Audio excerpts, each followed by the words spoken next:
Okay, I'm continuing on this next patch. I got that one pretty much done. I really like how it turned out. I put the crease just slightly in the wrong spot, but it's under the car, so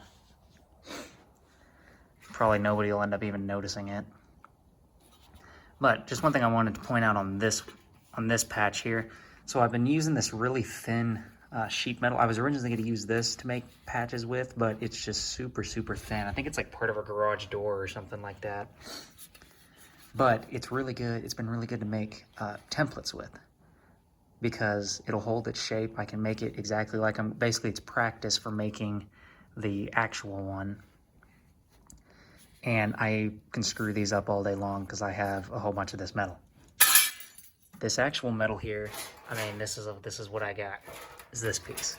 This is actually part of the door skin off the Silverado. But that pneumatic tool that puts this ridge at the top of it, so like I put one at the top of this piece here, and so when I clamp it in, it pretty much locks itself in place.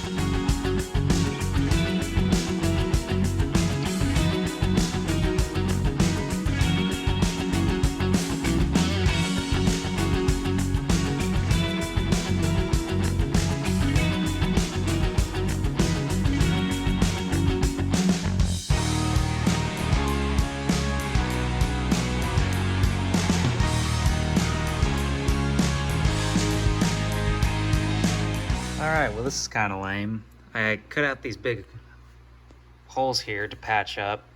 This is on the driver's side rocker, because this is what we were looking at, which, you know, looks pretty ugly. Oh, sorry, I got it upside down. Looks pretty ugly, and then it had the rust hole up there at the top, so I figured the underside would be pretty ugly, but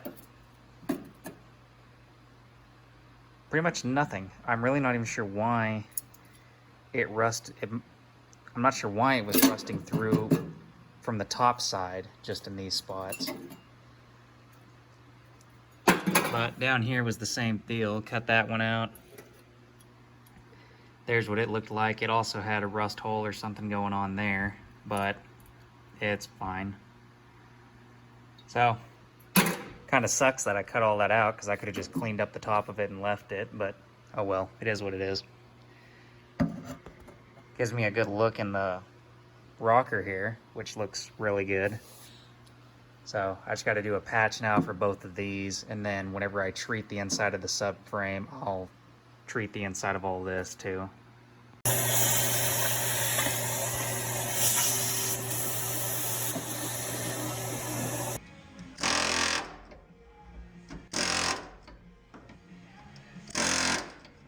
Okay, so this patch is a little bit bigger now. I kept cutting it back because I kept finding rust. And as you can see there from this piece that I cut up, it runs pretty much all the way up in there. Probably about until right here.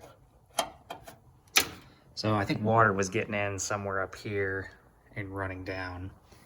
But there really isn't any way I can fix that. I mean, I'm not gonna cut all this open just to replace that. So plan is, just gotta weld that back up, and then whenever I treat the inside of the rocker and the inside of the rest of the subframe, I'll get in all these places too, and spray all that with some kind of rust encapsulator or something just to slow it down, because that's the only thing I can think to do with that.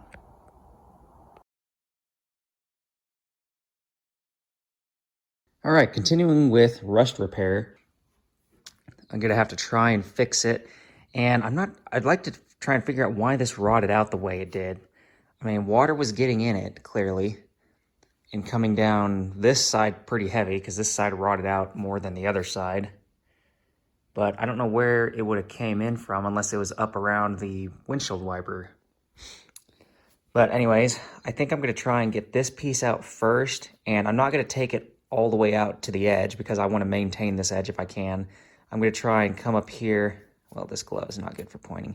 Try and come up here somewhere and just cut this little piece out and see what it looks like, and then go from there.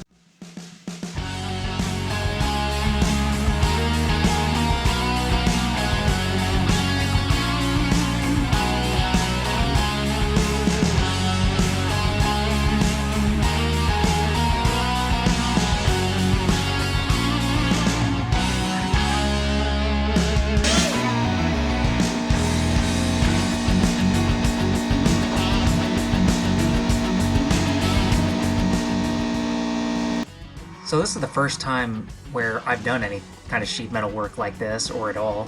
But the way I approach this is I would use this real thin sheet metal that I had, and it was super thin, so it was real easy to bend and cut, and I would use it to make templates. And I would get the template to fit really good, and then I would flatten it out and mark it on my good piece of metal, and then I would start forming my actual patch panel. That way I wasn't wasting any of the good material. And so what this tool here does is it kind of puts a lip at the end of the metal so that it can slide under another piece, and you can lap weld it. That way it's just a lot more difficult to burn through the metal. It makes welding it easier. So that tool proved really useful. Putting any amount of heat to the sheet metal of this car will warp it. So what I was having to do is every time I would put a tack weld down, while it was still red hot, I would hit it with compressed air until it was cold. And effectively what I was doing was I was heating up the metal, which would warp it, but because I was cooling it rapidly with the compressed air, I was effectively shrinking the metal back up and keeping it tight. But welding in the patches this way has worked really good, and I haven't had a whole lot of problems with it warping. Now, it has warped a little bit, and it is going to require some body work, but it's nowhere near as bad as my first attempt. I taped the trigger of the air nozzle down so it was flowing air continuously, and this helped keep the compressor from cycling on and off so frequently. It kept it pretty much running the whole time. And I had a fan blowing cool air into it to supplement the one that's built into the compressor, and that seemed to really help it out too, since this whole process was working it pretty hard.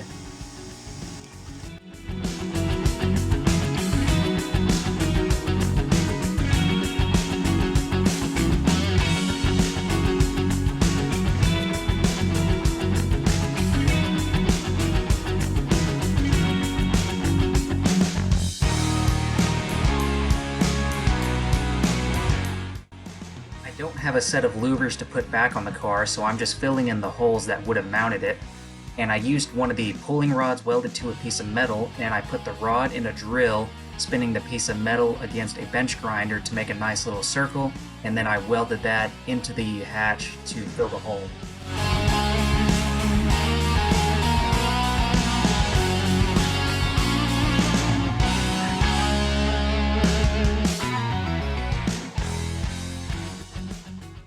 Alright, I'm getting ready to pull this door off, because believe it or not, it's got rust too. And to try and get it back to where it's supposed to go, I drilled some holes all the way through the hinge and the body. This one I had to be careful on because the fuse block is directly behind this, and I haven't taken that out yet. But yeah, so the idea is that hole will accept that. And so whenever the door goes back on the car, these will help line it up and get it close to where it needs to be, because I don't think it's ever been off, and how it's all lined up still seems really good. So hopefully this will help with that later.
Alright, about to try and put this patch on. So, you can see in this piece here, I had to put these slits in it, and the bottom there had kind of the same deal. Just because as I was bending this thing, it kept acting weird, so I had to put these slits in it in order to be able to straighten it out. So on the bottom, I welded them up. On this end, I'm not going to be able to, because what I'm doing here, as you can see, this is all clean and very roughed up, and the inside of the door skin is the same as is my patch there. And I'm gonna use some of this panel bond, I think it's made by 3M, to effectively glue this patch in along this seam and down here. Which that's part of the reason why, you know, I have this, that little bit there. So this will overlap the patch right there and give it a place for it to adhere. And there you can see I got that all welded in. And I'm afraid of welding this and down here because just with how everything else has been welding on this car, short little bits are fine, but I'm confident that if I go trying to weld this great big patch right here, it's gonna start doing all kinds of crazy nonsense that's gonna be really difficult to fix. So we're gonna try this out and see how it goes, and then I think I am gonna weld the ends here since this is not as big of a weld and it's kind of in a more structural area. So we'll just see how this goes. Here's the adhesive. So it was made by 3M. Part number is 08115. All right, well, I got it setting up now. Didn't show this earlier. It has these cool little mixing deals. So you see the metal in there. It pushes both the hardener and I guess the actual epoxy, whatever it would be called. Anyways, all that is in there because that's how it mixes the two together. Thought that was kind of cool.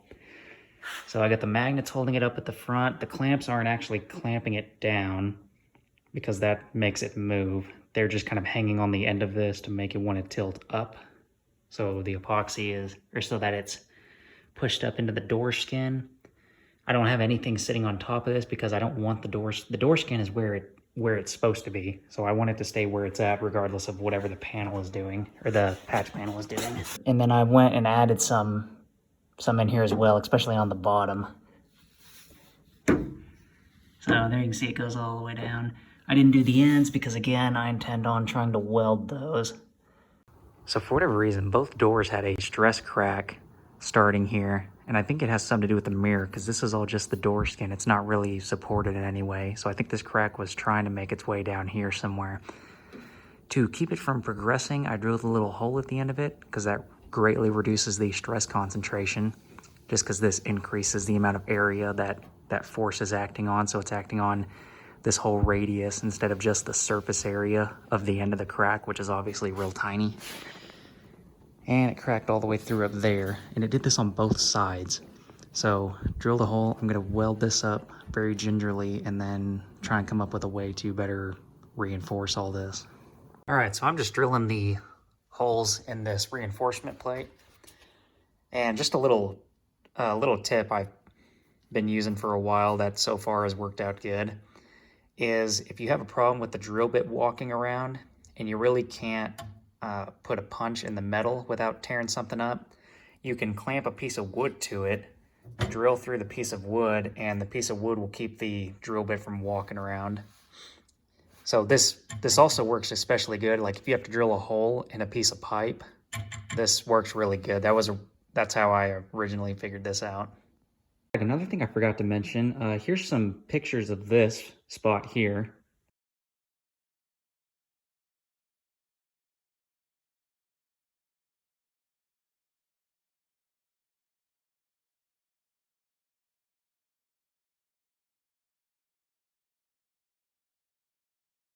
And what happened is this had I don't remember which way it was bent, but this had a dent somewhere in here.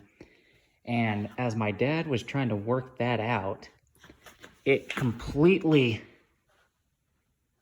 blew a crack right through the door skin. I mean, just absolutely insane.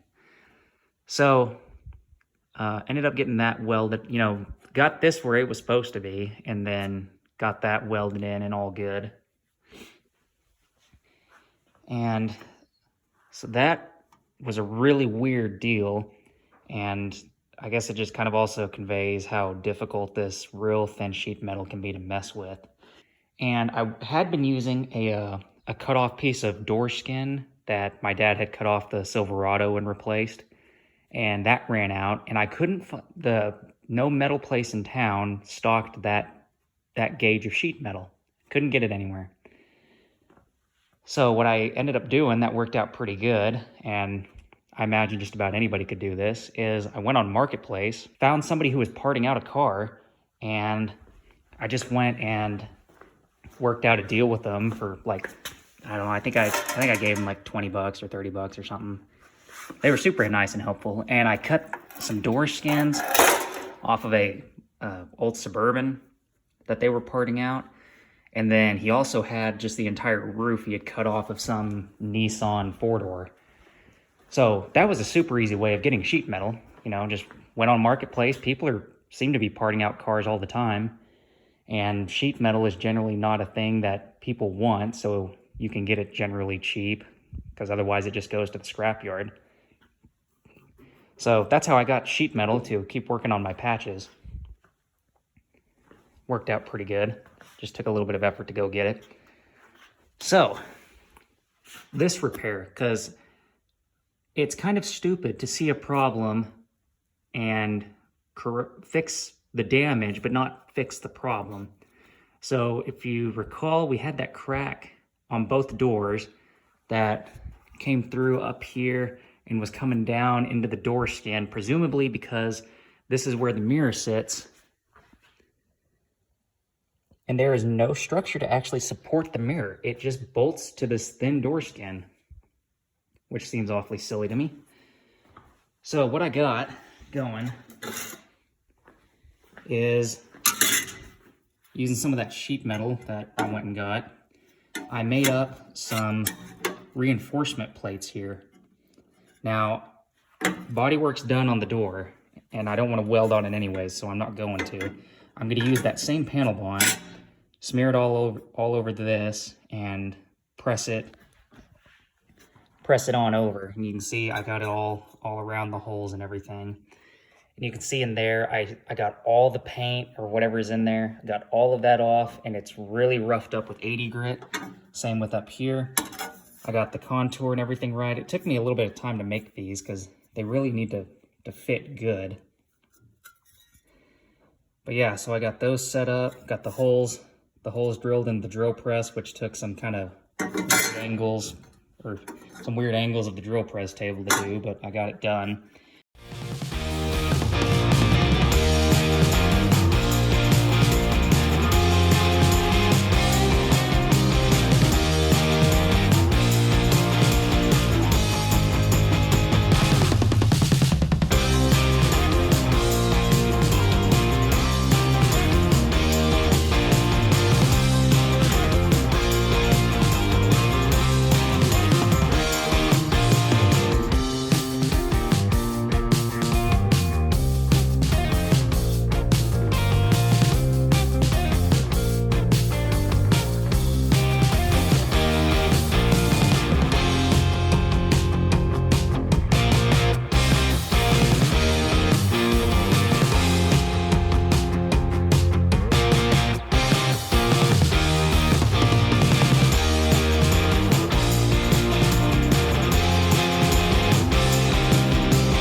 Alright, a little bonus footage, I guess. I wanted to kind of show for my future reference how I was welding this sheet metal.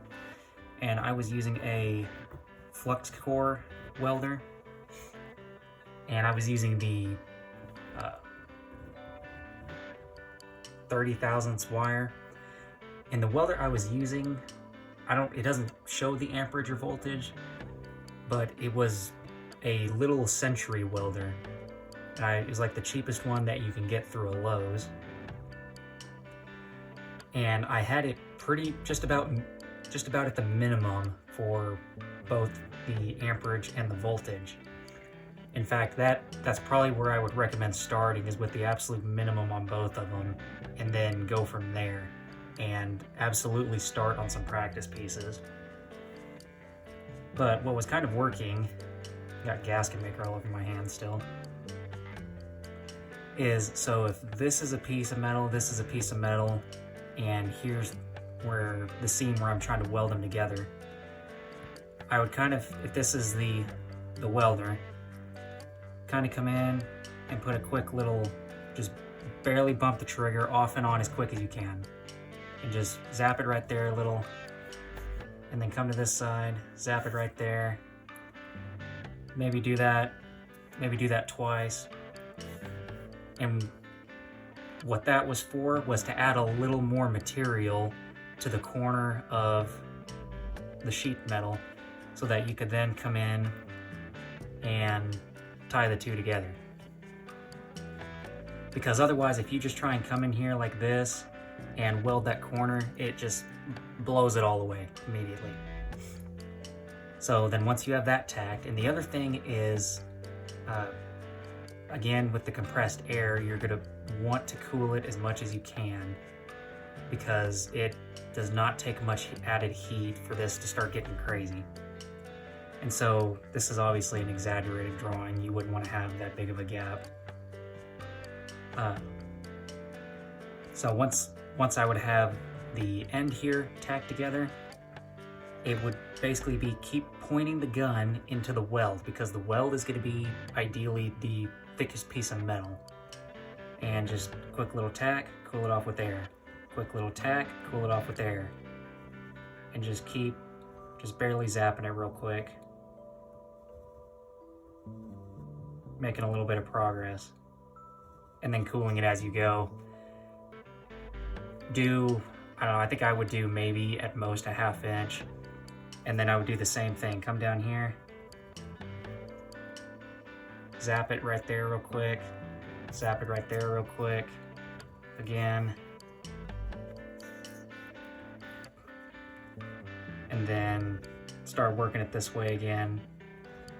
Cooling in between. And then come back down here.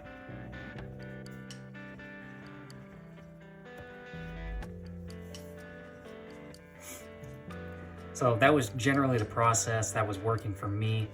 For anyone else, it might end up being different. The main thing was to take note of where you're pointing the wire into, because like if you try and do this and try and weld across this way, you're gonna blow a hole right there and you're not gonna touch this piece.